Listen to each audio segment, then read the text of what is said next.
This is the Linguistics Podcast. Questions or comments can be directed to Twitter at LinguistChris or on WordPress, http://linguistchris.wordpress.com. Hello and welcome to episode 6 of the Linguistics Podcast. My name is Chris, and in this episode we're going to talk about semantics. Now, semantics is perhaps the most misunderstood subfield of linguistics, and I don't say that lightly. When somebody says, "Oh, you're just arguing semantics with me," they generally mean that you're looking at fine-grained details of a word meaning, and not only that, generally fine-grained details of a dictionary word meaning.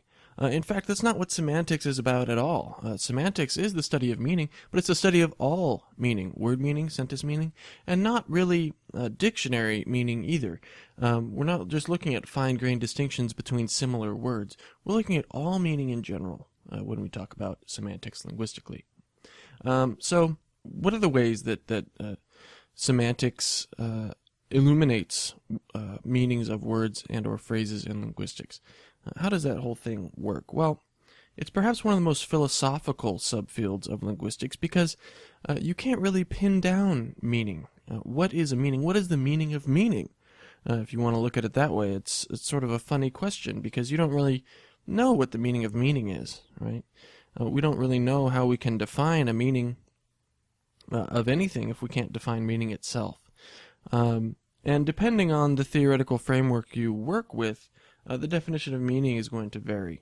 But there are a couple things that we can pin down linguistically that we know should be the case and that can help us to sort of illuminate what's going on semantically behind words and phrases. So we know, for example, that all languages have a lexicon. Okay? And the lexicon is essentially the mental dictionary of terms. Okay? But it's not only terms, it's things like functional morphemes like we went over before. So words like for or of.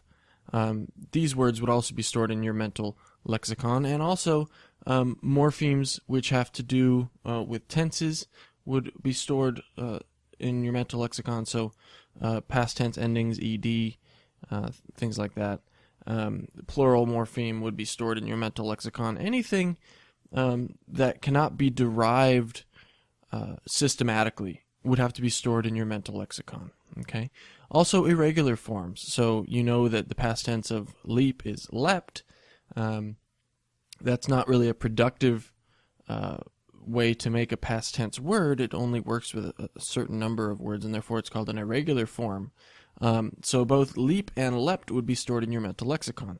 Now, what would not be stored in your mental lexicon? Well, things that you can define in terms of their parts would not be stored in your mental lexicon. So this would be something like, I don't know, the word, you'd think I would come up with something before the podcast. Walk. Okay. The word walk would be stored in your mental lexicon, and the past tense morpheme would be stored in your mental lexicon, but walked, in terms of the actual past tense verb, walked, would not be stored in your mental lexicon. Why? Because you can produce it based on having the past tense morpheme and the base verb already. So you know the process of making a past tense verb, a regular past tense, so you don't need to store it in your mental lexicon. That would be a waste of mental space or mental capacity if you want to look at it that way. So this is what the lexicon does. It's just a mental dictionary of the essential terms, the essential things you need to store to actively produce and comprehend a language. Okay, so that much semantically we know. We know that we have some sort of linking between words and meanings in our head, and that sort of goes hand in hand with the morpheme episode. What was that, episode 4, I think, morphology, which talked about the pairings of form and meaning. So the meanings would be stored in the mental lexicon. Okay, but of course semantics doesn't stop there. In fact, that's just a tip of the iceberg when you want to get into the study of semantics. So we know that word meanings are stored, but what about sentence meanings? Now, there's an interesting fact about language that was pointed out on many occasions, and in fact George Carlin, great comedian, in my opinion, had a bit about the first sentence anyone has uttered. I don't remember. I don't remember what his sentence was, but it would be the first time that you had ever heard that sentence in your life, and yet you'd still know what it meant. A famous sentence in linguistics is this: "Colorless green ideas sleep furiously." And that was a sentence of Noam Chomsky's design. And he was using it to illustrate something different. But if you're not a follower of linguistics and you don't know much about Noam Chomsky, this may be the first time you've ever heard that sentence. Colorless green ideas sleep furiously. And it's interesting because we know that it's grammatically correct. It doesn't sound incorrect. And yet, if you're asked to say what it means, you might have difficulty. And that was one of the purposes of that sentence. It's essentially meaningless because semantically it doesn't mesh. Colorless green ideas, they can't be green if they're colorless. This is the sort of thing that makes that sentence weird. But as it turns out, perfectly regular sentences are difficult to pin down semantically, and let me show you what I mean. Now, one of the sort of naive ways of thinking about semantics is that words simply describe the world around you. And that's naive for the reason I'm about to illustrate. Let's say I come up with a sentence like, "The King of France is dead." The King of France is dead. Now, this is a troublesome sentence if you really start to think about it. We know that it makes sense. The King of France is dead. We know that it has some meaning. In fact, we know what it means. You know, the layman would be inclined to say, "Yeah, I know what that means. The King of France is dead." And if you're asked to say if it's true or false, you probably say, "Yeah, it's true. The King of France is dead." Now, here's the problem. Who is the King of France? There is no King of France currently, because he's dead. Crucially, there was also more than one King of France. So it would really be more correct if we said a King of France is dead. That would be correct. But when we say the King of France is dead, the King of France is sort of undefined. Right? So even though we know that that sentence has a meaning, who is the King of France that we're referring to? Is it an ambiguous statement, or is it simply vague? Can it be vague if we're using the determiner the? We know that, if you remember back to your English class, the is a direct article.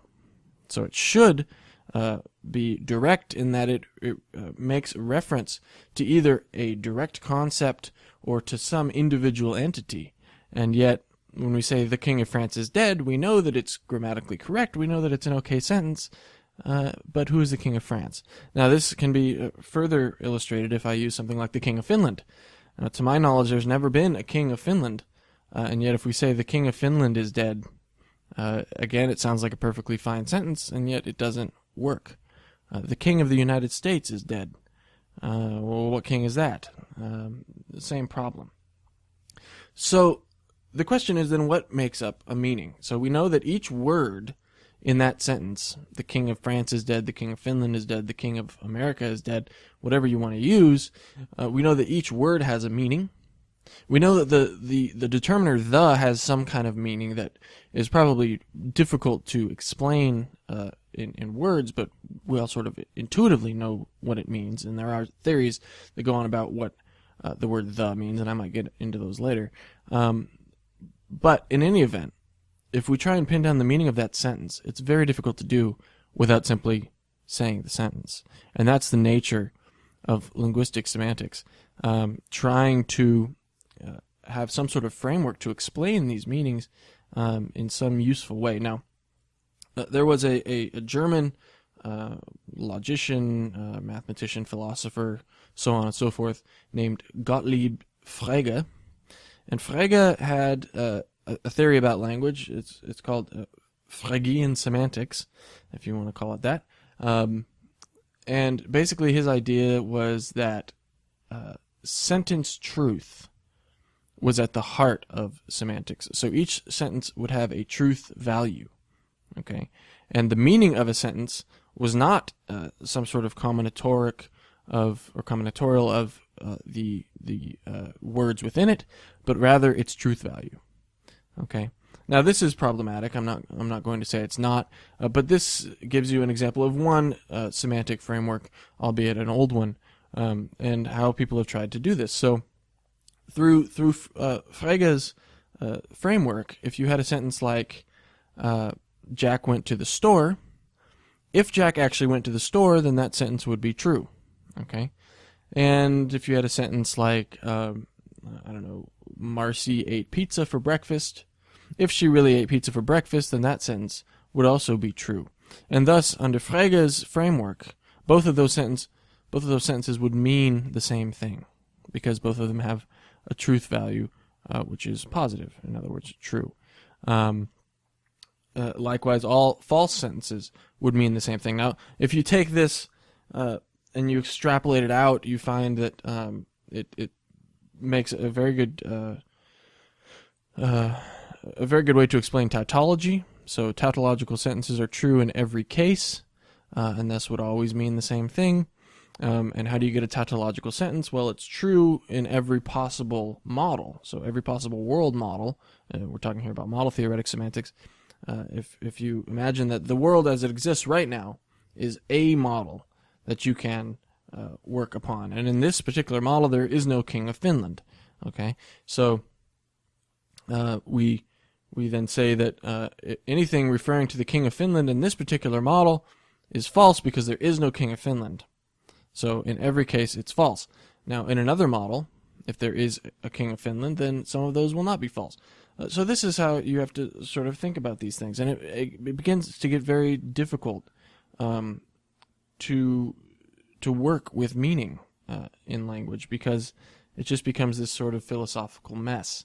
Another way that has been looked at by some scholars is to say that a model of language, a model of semantics, a semantic model, is a Boolean algebra, where all possible elements are made up into a Boolean algebra or a Boolean ideal. And I don't know how well you guys are familiar with Boolean algebras and Boolean ideals, but basically it's a data structure of single elements, and they can be either atomless or atomic. And basically, you would say something like, the world is a Boolean algebra, and all men are a subset of that algebra, namely an ideal. And a man like Luciano Pavarotti would be an ideal of the algebra, so on and so forth. And this gives you some reference point to say what is Pavarotti and what is not Pavarotti, because without that, you really have no way of talking about meanings outside of the language itself. And that's the main problem with semantics, is trying to pull yourself out of the language and explain meaning using the same thing you're trying to explain. That's why it's sort of squirrely and funky, and that's why I say it's one of the most philosophical areas of linguistics. Now, you can ground semantics just by simplifying your theoretic basis. So, for example, in computational linguistics, if you want to represent a meaning, you can do so by simply making a standard by which meaning is predicated. So, if you say that the meaning of man is man, and you denote that man there is the meaning of man and not man itself, then that's a legitimate theory, and you can build up meanings in that way. Now, you're not really illuminating anything. You're simply representing meaning by meaning, but that is a valid theory. Theories go all the way from those theories, which simply say the meaning of man is man, all the way through the meaning of man is the Boolean ideal of all elements which make up man in the universe of discourse. So really, it's up to you how you define things and how much descriptive power lies in your semantic theory. Okay. So I know that's a lot of new terminology and a lot of things to think about, and it's probably if you've probably glossed over it, and it's probably gone over your head, and you're probably not really interested in semantics as such. However, if you take one thing away from this podcast, it should be that the study of semantics is not the fine-grained meanings between two words, but rather the study of any meaning in language, sentence meaning, phrasal meaning, anything. Anything that has a meaning, semantics is interested in it. And also take away that depending on your framework, you have different levels of descriptive power for what fine-grained details of meaning you can discern. Also, I should mention one more thing, going back to Luciano Pavarotti. What exactly is the point in which Pavarotti becomes not Pavarotti? Okay, this is an important question to ask. So if you were developing a semantic framework, if Pavarotti had no hands, would he still be Pavarotti? If he had no legs, would he still be Pavarotti? When is a man not a man? Okay, because if you're asked to define man, you'd say, oh well, it's a human with 2 arms and 2 legs and has a certain mental capacity and so on and so forth. But certainly there are people without legs and without arms. Would we say that they are not men? This is another thing that semantics tries to deal with, is where do you draw the line between entities? What makes a man? What makes a woman? So on and so forth. Where are these lines drawn? And it leads back to, in some ways, it leads back to a principle called categorical perception.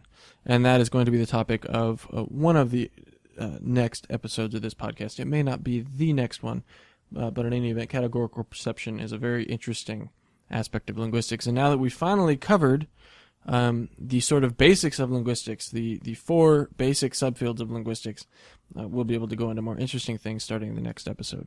All right, so thank you for bearing with me through these first, really 5 episodes, the first one being the introduction, to get enough basis to be able to talk about some more complex issues in linguistics. And I hope that these have been helpful and interesting, even though this is the sort of tough slog at the beginning of the podcast to get everybody rolling and everybody on the same page. So once again, thank you for listening. I welcome all questions and comments on Twitter @LinguistChris. And I've also got a WordPress if you'd like more information about the podcast, and that's at http://linguistchris.wordpress.com. Thanks again.